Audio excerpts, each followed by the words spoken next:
നമസ്കാരം. കഴിഞ്ഞ ദിവസം ബി.ജെ.പിയുടെ മുൻ അധ്യക്ഷൻ കെ സുരേന്ദ്രൻ അദ്ദേഹത്തിൻ്റെ ഫേസ്ബുക്കിൽ ഒരു പോസ്റ്റ് പ്രവർത്തകരോടൊപ്പം നിൽക്കുന്ന ഒരു പോസ്റ്റ് ഇട്ടിരുന്നുണ്ട്. അത്താഴപ്പട്ടിണി എന്ന് പറഞ്ഞേണ്ട ഒരു അങ്ങനെ എന്തോ ആണ് ആ പോസ്റ്റിൽ അദ്ദേഹം കൊടുത്തിരിക്കുന്ന ഒരു തലക്കെട്ട് എന്ന് തോന്നുന്നു.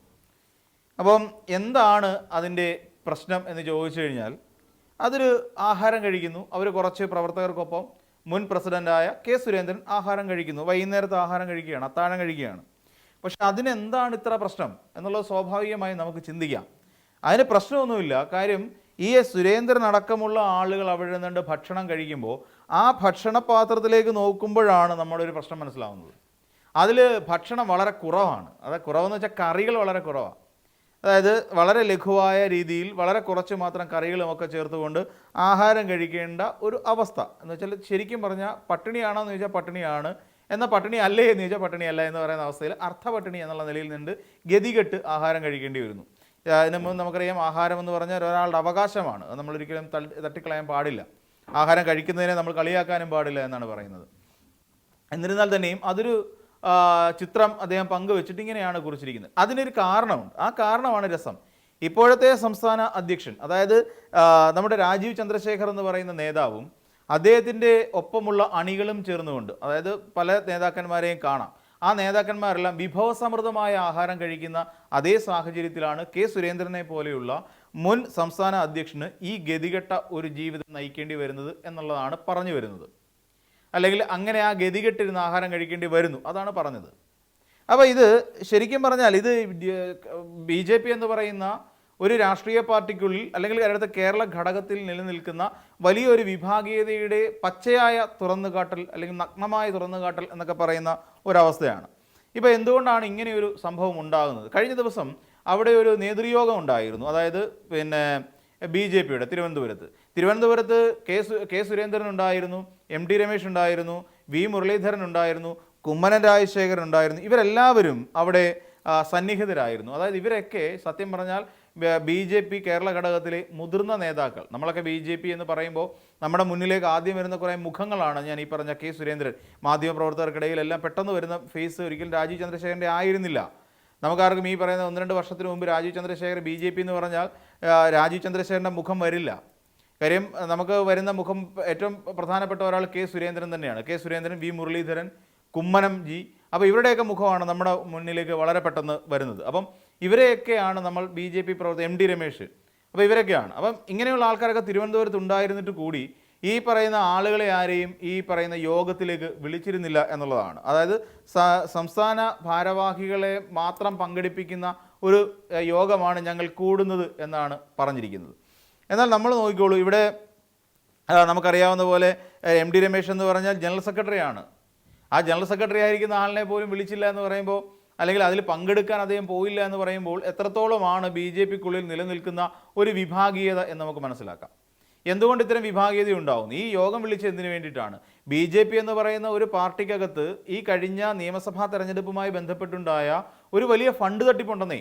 ആ ഫണ്ട് തട്ടിപ്പുമായി ബന്ധപ്പെട്ടിട്ടുള്ള യഥാർത്ഥ ചിത്രം വിശദീകരിക്കാൻ വേണ്ടിയിട്ട്, അല്ലെങ്കിൽ അതുമായി ബന്ധപ്പെട്ടിട്ടുള്ള കുറ്റക്കാർക്ക് ഞങ്ങളിപ്പോൾ ശിക്ഷാ നടപടികൾ കൊടുക്കുമെന്ന് പറയാൻ വേണ്ടിയിട്ട് അതിനകത്തൊരു സമവായത്തിലെത്തുക, അതിനു വേണ്ടിയിട്ടാണ് ഈ നേതൃയോഗം വിളിച്ചിരിക്കുന്നത്.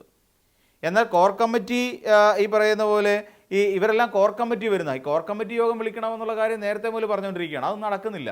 അപ്പോൾ കോർ കമ്മിറ്റിയിൽ ഉൾപ്പെട്ട നേതാക്കന്മാരെ പോലും ഉൾപ്പെടുത്താതെ, അവരെ വിളിക്കാതെ ഈ രീതിയിൽ യോഗം കൂടിയത് ഇതിൻ്റെ പിന്നിൽ എന്തൊക്കെയോ ചില ദുരൂഹതകളുണ്ട് എന്നുള്ളതാണ് വാസ്തവം. അതായത് ബി.ജെ.പി. കേരള ഘടകത്തിനുള്ളിൽ വലിയ തോതിലുള്ള ഒരു പൊട്ടിത്തെറിക്കുള്ള ഒരു സാധ്യതയാണ് നമ്മൾ കാണുന്നത്. ഇനിയും നമ്മളിവിടെ നോക്കിക്കഴിഞ്ഞാൽ ഇനിയും ഈ ബി.ജെ.പിയുടെ ഫണ്ട് തട്ടിപ്പ് അത്ര വലിയൊരു പ്രശ്നമാക്കി ഉയർത്തി കാണിക്കണോ എന്നുള്ളതാണ്.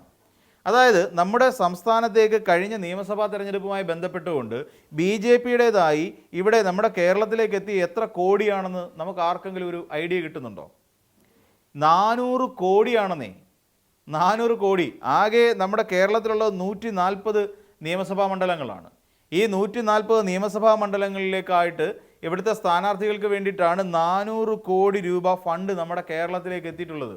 നമ്മൾ ആലോചിച്ച് നോക്കിക്കോളൂ, എത്ര കോടി വീതം ഒരു മണ്ഡലത്തിൽ ചിലവാക്കേണ്ടി വരും. അതായത് 1 കോടിയാണെങ്കിൽ പോലും നമുക്ക് 400 മണ്ഡലങ്ങൾ ഉണ്ടാവണം. അപ്പോൾ അതിൻ്റെ 4-1 ഉള്ളൂ. അപ്പോൾ യഥാക്രമം നമ്മൾ പരിശോധിക്കുകയാണെങ്കിൽ 4 കോടിക്കകത്ത് ഒരു മണ്ഡലത്തിൽ ചിലവാക്കേണ്ടി വരും. അതിനു വേണ്ടിയിട്ടാണ് ശരിക്കും ഫണ്ട് ഇങ്ങോട്ടേക്ക് ഇറക്കി വിട്ടത് 400 കോടി. ഇത് ഒന്ന് ആലോചിച്ച് നോക്കൂ. കേരളത്തിൽ ഭരണത്തിലെത്തിയിട്ടില്ല, ഭരണം പിടിച്ചിട്ടില്ല. അതേസമയം മറ്റ് സംസ്ഥാനങ്ങളിൽ, അത് തമിഴ്നാട്, കർണാടക, തെലങ്കാന എന്നീ പറയുന്ന സംസ്ഥാനങ്ങൾ ഒഴികെ ബാക്കി ഒട്ടുമിക്ക സംസ്ഥാനങ്ങളിലേക്കും ഈ പറയുന്ന BJPയുടെ കൈകൾ എത്തിയിട്ടുണ്ട് എന്നുള്ള വസ്തുതയാണ്. അപ്പം വെറും ഒരു തെരഞ്ഞെടുപ്പിന് വേണ്ടിയിട്ട് പോട്ടെ, ഒരു 140 കോടിയൊക്കെ നമുക്ക് വേണേൽ അംഗീകരിക്കാം. പോട്ടെ, 200 കോടിയും നമുക്ക്, അല്ലെങ്കിൽ 280 കോടിയും നമുക്ക് അംഗീകരിക്കാം. കാരണം ഈ 2 കോടി വെച്ച് ചിലവാക്കുന്നു എന്ന തരത്തിൽ ചിന്തിച്ചിരുന്നാൽ പോലും 400 കോടിയാണ് നമ്മുടെ സംസ്ഥാനത്തേക്ക് വന്നത്. ഇതിൽ BDJS വരുന്നുണ്ട്, അതോടൊപ്പം തന്നെ 2020 വരുന്നുണ്ട്, പിന്നെ അല്ലറ ചില്ലറ ഈക്വലി പാർട്ടികളും ഈ പറയുന്ന NDAയുടെ ഭാഗമായിട്ടുള്ള പാർട്ടികളും വേറെ വരുന്നുണ്ട്. അപ്പം ഇത് കൂടാതെ BJP സ്ഥാനാർത്ഥികൾക്ക് വേണ്ടി മാത്രമാണ് നമ്മുടെ ഇവിടേക്ക് വരുന്നത്. ഏകദേശം 19ഓളം വരുന്ന സീറ്റുകളിലാണ് 2020 മത്സരിച്ചത്. പിന്നെ അങ്ങിങ്ങായിട്ട് BDJS മത്സരിച്ചിട്ടുണ്ട്. അപ്പം ഇത്രയും സ്ഥാനാർത്ഥികൾക്ക് വേണ്ടി 400 കോടി ഇവിടെ ഇറങ്ങുന്നു. അതോടൊപ്പം തന്നെ ഈ പറയുന്ന BJPയുടെ തന്നെ സെൻട്രൽ ഓഡിറ്റിംഗ് വിങ് എന്ന് പറയുന്നൊരു ഘടകമുണ്ട്. അവർ നടത്തിയ അന്വേഷണവുമായി ബന്ധപ്പെട്ടുകൊണ്ട് നമ്മുടെ ഇവിടെ 12 മുതൽ 80 കോടി രൂപ വരെ വകമാറ്റി ചെലവഴിച്ചു എന്ന് പറയുന്ന ഒരു രീതിയും കൂടെ വരുന്നുണ്ട്. അപ്പോൾ സ്വാഭാവികമായിട്ടും നമുക്കറിയാം, വകമാറ്റി ചെലവഴിക്കുന്നു, അതോടൊപ്പം തന്നെ ഈ പോസ്റ്റർ അടിക്കുക, അതോടൊപ്പം പിന്നെ കൊടി മേടിക്കുക, ഇതൊക്കെ ആയിട്ട് ബന്ധപ്പെട്ടുകൊണ്ട് ഇവിടെയും വെട്ടിക്കൽ നടന്നിട്ടുണ്ട്. അപ്പോൾ കുറഞ്ഞ വിലയ്ക്ക് സാധനം എടുത്തിട്ട് അതിന് വലിയ തുക ഈടാക്കിക്കൊണ്ട് അതിന് GST ബില്ല് അടക്കമുള്ള കള്ളത്തരം കാണിച്ചുകൊണ്ട് ഇവിടെ ഫണ്ട് വെട്ടിക്കുക, ഇതൊക്കെ BJPക്കുള്ളിൽ നടന്നതാണ്. ഇത് എന്തുകൊണ്ട് എല്ലാവർക്കും സംശയം തോന്നിയെന്ന് ചോദിച്ചു കഴിഞ്ഞാൽ, യാതൊരു നീക്കുപോക്കുമില്ലാതെ വകയും ഇല്ലാതിരുന്ന ആൾക്കാർ ഈ തെരഞ്ഞെടുപ്പ് കഴിഞ്ഞതോടുകൂടി അവർ ഒന്നുകിൽ വീട് വാങ്ങുക, പിന്നെ വസ്തു മേടിക്കുക, പുതിയ ആഡംബര വാഹനങ്ങൾ വാങ്ങിക്കുക, ഇതൊക്കെ ആയി കഴിഞ്ഞപ്പോൾ പൊതുവിൽ അങ്ങോട്ടും ഇങ്ങോട്ടും സംശയം. ആ സംശയത്തിൻ്റെ ഭാഗമായിട്ട് നടത്തിയ പ്രചരണങ്ങളിൽ നിന്നാണ് BJPക്ക് വേണ്ടിയിട്ട് ഇത്രയും കോടി രൂപ നമ്മുടെ സംസ്ഥാനത്തേക്ക് എത്തിയിട്ടുണ്ടോ എന്നുള്ള കാര്യം മനസ്സിലാക്കുന്നത്. അപ്പം ഇതുമായി ബന്ധപ്പെട്ട് വലിയൊരു സ്ഫോടനം ഇപ്പോൾ BJPക്കുള്ളിൽ നടന്നുകൊണ്ടിരിക്കുകയാണ്. കാര്യം, കാശ് കിട്ടിയവന്മാരെല്ലാം വലിയ ആൾക്കാരായി മാറി, അവരുടെ എല്ലാം കയ്യിൽ ധാരാളം കാശ് ഇരിപ്പുണ്ട് താനും. അപ്പോൾ അങ്ങനെ വന്നപ്പോൾ ഇതൊക്കെ, ഈ കാശൊക്കെ വെട്ടിച്ചവർ ബാക്കിയുള്ളവരെ സഹായിച്ചിട്ടില്ല എന്നൊരു വലിയ സ്വാഭാവികമായിട്ടും ഇപ്പോൾ നമുക്ക് 2020 എന്താ സംഭവിച്ചത് നമുക്ക് വളരെ കൃത്യമായിട്ട് അറിയാമല്ലോ. 2020ക്ക് വേണ്ടിയിട്ട് 40 കോടി രൂപ നമ്മുടെ സാബു എൻ ജേക്കബിൻ്റെ കയ്യിൽ എത്തിയിട്ടുണ്ട് എന്നുള്ള കാര്യം ഈ പറയുന്ന അഖിൽമാരാർ പറഞ്ഞിട്ടുണ്ട്. അപ്പോൾ ഈ 40 കോടി അഖിൽമാരാർ പറയുന്നുണ്ടെങ്കിൽ ഈ 40 കോടി രൂപയിൽ തനിക്ക് കിട്ടേണ്ട ഒരു ഷെയർ ഉണ്ടല്ലോ, ആ ഷെയർ തനിക്ക് കിട്ടിയിട്ടില്ല എന്നുള്ള കാര്യം കൃത്യമായി അഖിൽമാരാർക്കും അറിയാം. അപ്പോൾ അതുകൊണ്ടാണ് അഖിൽമാരാർ പാർട്ടി വിടുന്നതായിട്ടും അതുമായി ബന്ധപ്പെട്ടുകൊണ്ട് തനിക്കുണ്ടായ നഷ്ടം നികത്തുന്നതിന് വേണ്ടിയിട്ടുള്ള യാതൊരു സഹായവും സാബു ജേക്കബിൻ്റെ ഭാഗത്തു നിന്ന് ഉണ്ടായിട്ടില്ല എന്നുള്ള കാര്യം വ്യക്തമായി ബോധ്യപ്പെട്ടതുകൊണ്ടാണ് അഖിൽമാരാർ പല കാര്യങ്ങളും തുറന്നു പറഞ്ഞുകൊണ്ട് പാർട്ടി വിടാൻ തയ്യാറായത്. ഇത് തന്നെയല്ലേ BJPക്കകത്ത് ഉണ്ടാകുക. സ്വാഭാവികമായിട്ടും മണ്ഡലം പ്രസിഡന്റുമാരടക്കമുള്ള നേതാക്കന്മാർ ഈ വന്നിട്ടുള്ള ഇലക്ഷൻ ഫണ്ടിൽ നിന്ന് പണം തിരിമറി നടത്തി അവർ കൊണ്ടുവന്ന് സൊസൈറ്റി ലോൺ അടയ്ക്കുന്നു, അവരുടെ കടങ്ങൾ വീട്ടുന്നു, വീട് വെക്കുന്നു, വസ്തു മേടിക്കുന്നു, പുതിയ വീട് മേടിക്കുന്നു, അല്ലെങ്കിൽ പുതിയ കാറുകൾ വാങ്ങുന്നു. ഇതൊക്കെ കാണുമ്പോൾ സ്വാഭാവികമായിട്ടും അർഹതപ്പെട്ട അല്ലെങ്കിൽ തനിക്കും കൂടി പണം വേണമെന്ന് ആഗ്രഹിക്കുന്ന ഒരുപറ്റം നേതാക്കന്മാർ താഴേക്കിടയിൽ ഉണ്ടെന്നേ അവർ സ്വാഭാവികമായിട്ട് പ്രശ്നം ഉണ്ടാക്കും.